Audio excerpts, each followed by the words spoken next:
पन्नगे च सुरेन्द्रे च कौशिके पाद संस्पृशि निर्विशेष मनस्काय श्री वीरस्वामिने नमः।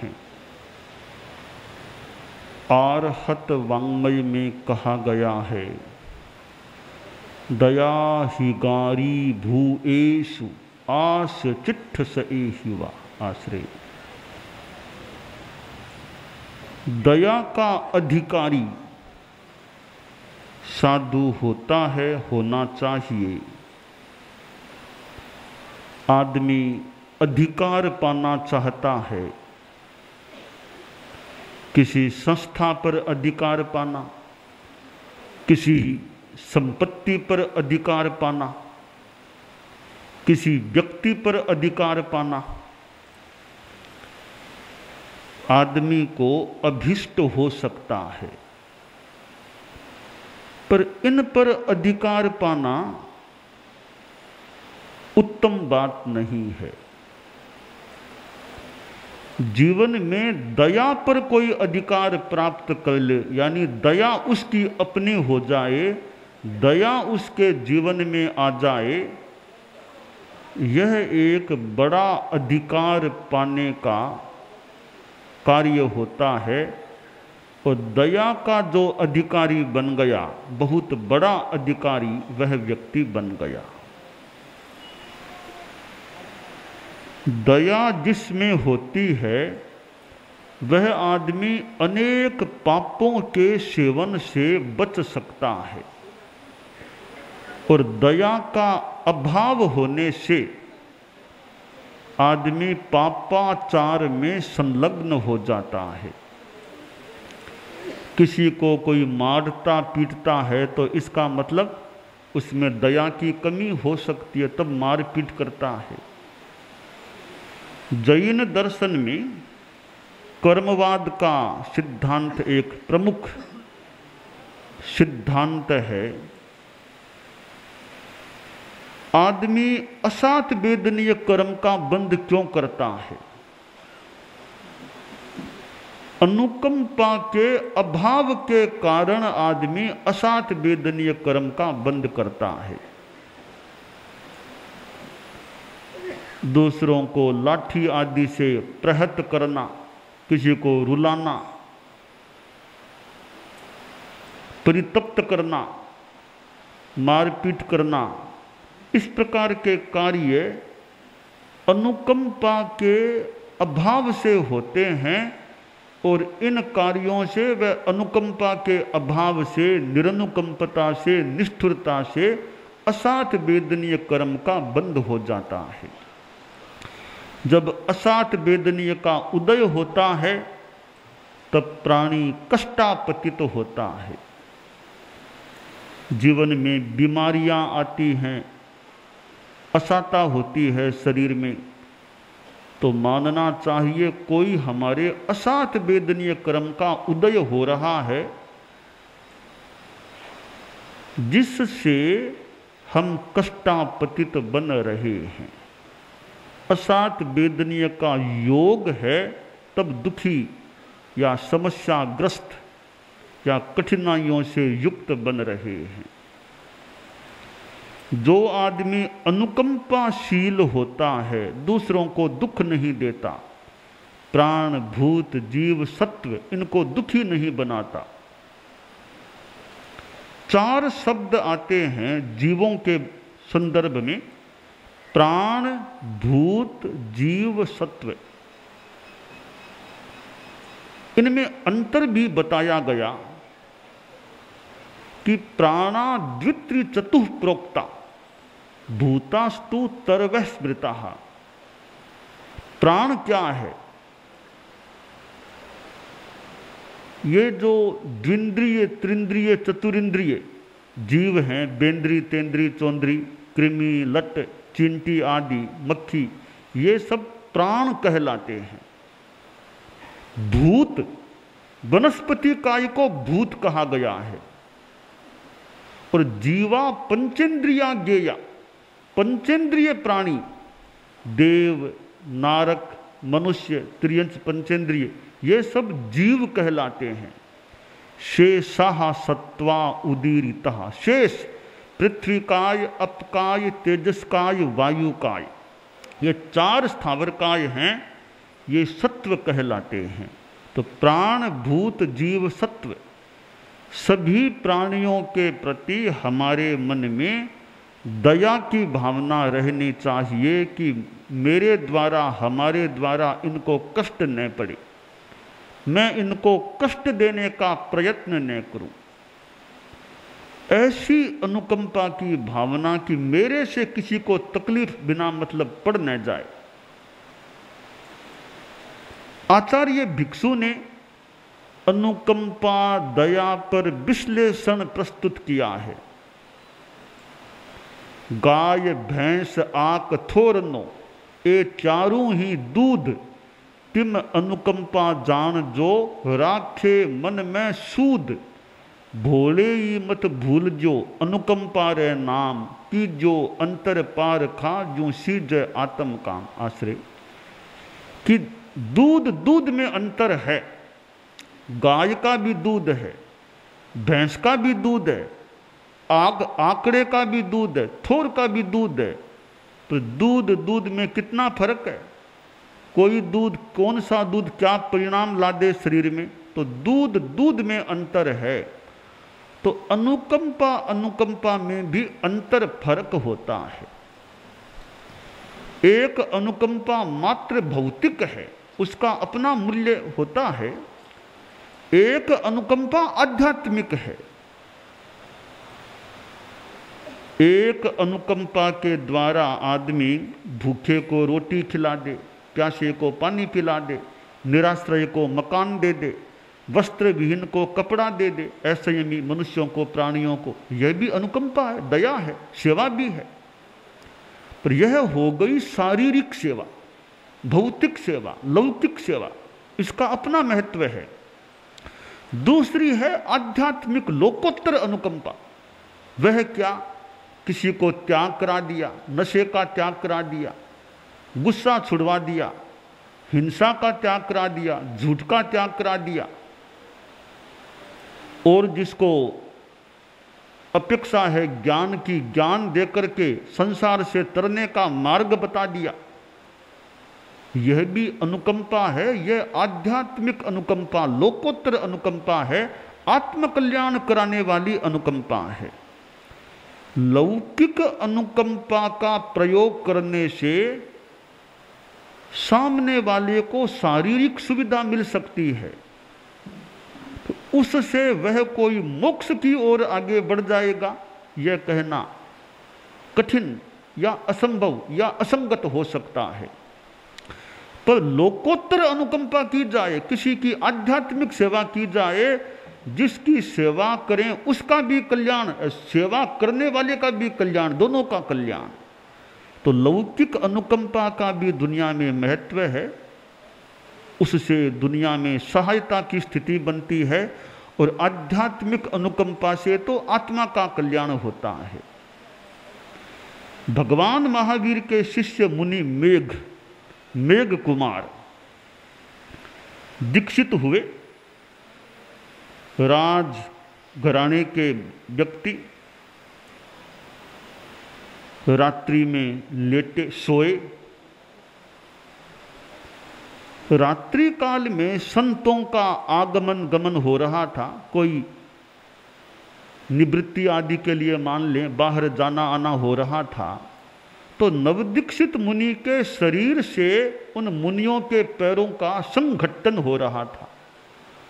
जैसे किसी ने हाथ के पांव लग गया, किसी का पांव पैर के लग गया, किसी का कहीं लग गया, मुंह के लग गया, जो संतों के पांव लगते रहे। नवदीक्षित मुनि परेशान हो गए कि यह क्या साधुपना है, यो पैरों से चोटी खाना है क्या साधुपने में। मन विचलित हो गया, अरे मैं कहाँ फंस गया यहाँ पर, यहाँ तो रात भर संत परेशान करते हैं, या परेशान होता हूँ, यह कहीं का साधुपना हुआ, मैं तो वापस घर जाऊंगा, यहाँ कहाँ आ गया मैं। हमारे यहाँ तो व्यवस्था है कि नवदीक्षित मुनि का विशेष ध्यान रखना चाहिए। उनको सोने का स्थान भी विशेष यानी प्राथमिकता से उनको स्थान यथा औचित्य दिया जाना चाहिए।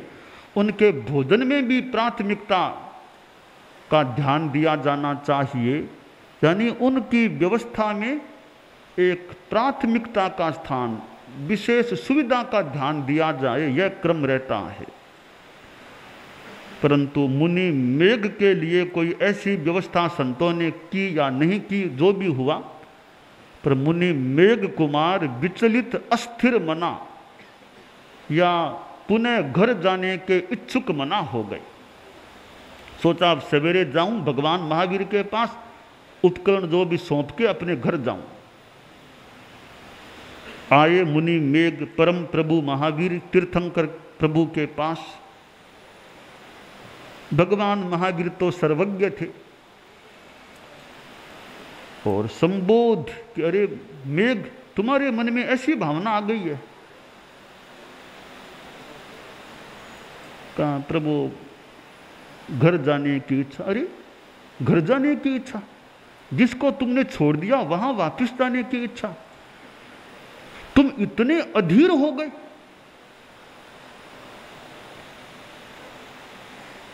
श्रीमद् भगवद गीता संस्कृत का प्रसिद्ध ग्रंथ है।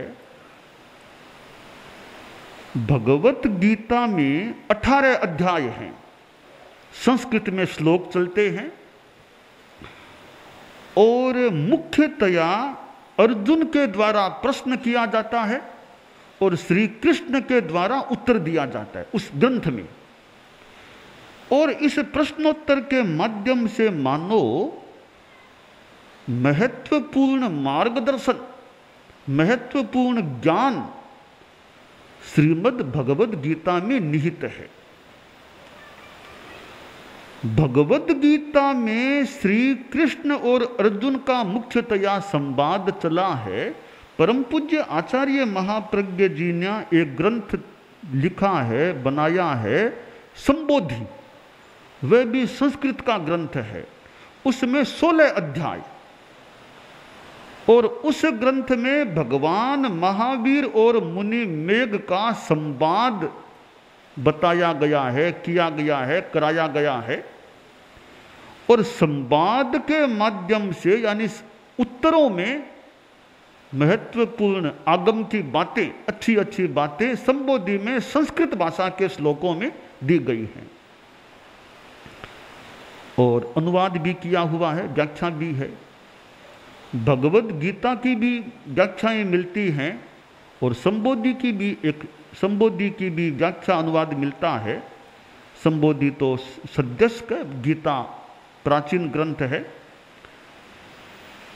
तो आचार्य महाप्रज्ञ जी ने जो संबोधि लिखी है, वो संबोधि की बात का प्रारंभ मुख्यतया इसी घटना से, मुनि मेघ का मन अस्थिर हो गया, इस बात से यह संबोधि चलती है। भगवद गीता चलती है वो मुख्यतया कि अर्जुन का मन कमजोर हो गया, युद्ध करने से वो कतराने लगा। उस संदर्भ से भगवद गीता की बात आगे बढ़ती है। तो मुनि मेघ से भगवान महावीर ने कहा, रे इतने अधीर कमजोर हो गए, याद करो अपने पिछले जन्म को। पिछले जन्म की बात बताई गई मुनि मेघ को, मेरुप्रभ हाथी की बात, हाथी का भव मुनि मेघ के सामने आ गया कि अरे मैंने हाथी के जन्म में कितना अनुकंपा का प्रयोग किया, कितना सहन किया था। जब मुनि मेघ हाथी के भव में था और प्रमुख हाथी, और जंगल में तो आग लग जाती, दावानल से सुरक्षा के लिए एक सुरक्षित स्थान तैयार किया गया कि जहां आग लगे तो वहां आ जाए, बचाव हो जाए, सुरक्षा हो जाए। वह सुरक्षित मांडला स्थान था। एक बार आग लग गई तो यह मेरुप्रभ, यह हाथी जो मुनि मेघ का जीव, वो भी वहां आ गया और भी पशु लोग वहां आके इकट्ठा हो गए। मानो वो राहत कैंप जैसा लग गया था पशुओं के लिए, पशु मेला सा हो गया वहां। हाथी भी वहां खड़ा था। यह हाथी मुनि मेघ का जीव, इसके कोई शरीर में खुजली आने लगी तो हाथी ने पांव ऊंचा किया शरीर के हिस्से को खुजलाने के लिए। पांव ऊंचा किया तो स्थान खाली हो गया थोड़ा सा।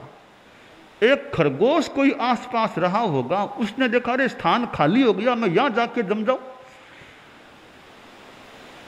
वह छोटा सा खरगोश, बड़ा शुद्धा प्राणी, खरगोश बड़ा शुद्धा भला प्राणी होता है ऐसा दिखने में लगा। वो भला प्राणी वहां आके बैठ गया, जम गया। इतना ज्ञान कहाँ था खरगोश में कि वापिस पांव आएगा तो मेरा क्या होगा, फिर कचुम्ब निकल जाएगा कहीं। इसकी चिंता नहीं, बेचारा शांति से आके वहां बैठ गया होगा। हाथी ने शरीर को खुजला के पांव को नीचा रखना चाहा, ध्यान गया रे नीचे तो खरगोश है, पांव रखूंगा तो बेचारा मरेगा कहीं, मेरे से मर कैसे जाए कोई प्राणी, ये मर कैसे जाए। अनुकंपा की भावना जागी उस हाथी के चित्त में कि पांव तो नहीं रखूंगा ऐसे, खरगोश जब तक है पांव नहीं रखना। अब खरगोश सिरकता नहीं, पांव रखता नहीं हाथी। कितना लंबा समय बीता, हाथी ने पांव ऊंचा का ऊंचा रखा, नीचे नहीं रखा। कितनी तपस्या सी हो गई हाथी के। बाद में दावानल शांत हुआ, तब प्राणी पशु उधर से खिसकने लगे, खरगोश भी सिरका खिसका, तब स्थान खाली हुआ। तब हाथी ने पांव नीचे रखने का मानस बनाया, प्रयास किया। लंबे समय से वो पांव ऊंचा रखा हुआ, मानो अकड़न आ गई होगी, अकड़ गया और वो हाथी धमाक से नीचे गिर गया। बहुत वेदना हुई शरीर में, वेदना को सहा, आखिर हाथी का प्राणांत हो गया। मानो कि खरगोश के लिए या अपनी आत्मा के लिए, आत्मा को हिंसा से बचाने के लिए जो भी हाथी बलिदान कर दिया, कुर्बान हो गया, मर गया। हाथी मरकर के ये मुनि यानी मेघ कुमार के रूप में राजा श्रेणी के बेटे के रूप में पैदा हुआ।